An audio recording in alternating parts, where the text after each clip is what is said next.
Hello दोस्तों, मैं हूं नेहा सिंह बुलबुल बॉलीवुड के साथ और लेकर आई हूं बिग बॉस की एक्सक्लूसिव अपडेट। जी हां, एक्सक्लूसिव अपडेट इसलिए है क्योंकि इस हफ्ते कौन होगा घर से बेघर कि इस बार फिर जनता को बनाया गया है उल्लू। चलिए इसी के बारे में बात करते हैं। जहां हम सब जानते हैं अगर कोई टीआरपी देना शुरू कर देता है तो गेम सीन पलटने के नाम पे कुछ भी पलटा जाता है। बिल्कुल यही होते हुए इस हफ्ते पे आपको नजर आने वाला है। अगर हम अपने क्लोज सोर्सेज के हिसाब से अगर हम बात करें तो इस हफ्ते नहीं होने वाला है कोई भी एविक्शन, मतलब कोई भी घर से बेघर नहीं होने वाला है। जिस वोटिंग पोल को पूरे 5 दिन तक खोला गया और डंकी की चोट पे बोला गया प्लीज वोट कीजिए और इन किन कंटेस्टेंट को बुलाइए, चाहे मैं अगर पीआरस की बात करूं चाहे मैं मैनेजर्स की बात करूं, हर कोई अपने सोशल मीडिया पे डाल के अपने कहीं ना कहीं सेलिब्रिटी को पूरी तरह प्रमोट कर रहे थे।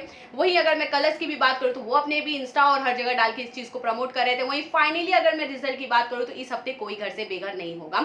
अगर वोटिंग पोल के हिसाब से हम बात करें तो रुबीना नंबर 1 पे चल रही थी, नंबर 2 पे राहुल वैद्य चल रहे थे, नंबर 3 पे निक्की तंबोली चल रही थी और उसी के बाद अगर मैं नंबर 4 की अगर मैं बात करूं तो नंबर 4 पर थी सोनाली।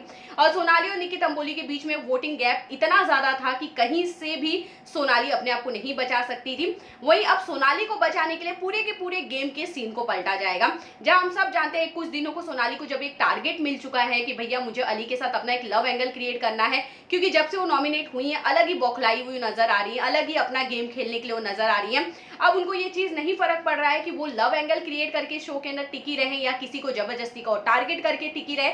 जैसे हम सब जानते हैं रुबीना जो इस वक्त घर में है वो सबसे स्ट्रॉन्ग कैंडिडेट मानी जाती है। ये माना जा रहा है, चाहे उनके फैंस हो, चाहे उनके हेटर्स हो, चाहे उनके लवर्स हो, ये हर कोई जानता है कि जो भी इस तरह का जो गेम खेल रही है वो रुबीना के आसपास ही लोग खेल के फेमस हो रहे हैं। बिल्कुल यही सोनाली जी ने भी किया है। उसी के अलावा अगर मैं बात करूं चाहे निक्की के साथ उनकी लड़ाई को लेकर हो, चाहे रुबीना के साथ जिस तरह का उनका झगड़ा हुआ है गाली गलौज को लेकर, वो भी अपने आप में एक बहुत बड़ी चीज है सोनाली को घर में टिकाने के लिए। अब भैया अब सोनाली का गेम जब इतना उभर के नजर आ रहा है तो बिग बॉस की टीम ने भी सोच लिया कि थोड़े दिन और टिकाए रखा जाए अगर इनके नाम पे टीआरपी आ गई तो। इसके अलावा अगर मैं बात करूं जहां सोनाली 3 हफ्तों से इस चीज पे कहीं ना कहीं अपनी बात कहती हुई नजर आ रही थी कि भैया मुझे सलमान कुछ बोलते ही नहीं है, मुझे सलमान कुछ कहते ही नहीं है, वही सलमान जमकर इस बार सोनाली की क्लास लेने वाले हैं इस सैटरडे में। आखिरकार सोनाली की जो मनोकामना थी कि भैया जाकर उनको सलमान काफी सारी चीजें सुनाए, तो बिल्कुल उनको सुनाने वाले। एक उनके गाली गलौज को लेकर, उनके पानी फेंकने को लेकर और जिस तरह का उनका रवैया इस वक्त घर में रुबीना के साथ हो रहा है उस सारी चीजों पर बात करते हुए सलमान खान नजर आएंगे। वहीं पे चलिए जहां रुबीना एक तरह से अपने आप को सेव कर चुकी है, राहुल अपने आप को सेव कर चुके हैं और निक्की को निकालने का कोई सेंस नहीं था, क्योंकि कहीं ना कहीं पूरे शो को चलाने में निक्की का बहुत बड़ा हाथ रहा है, तभी तो निक्की को निकाल के इस गेम में वापस लेकर आया गया है।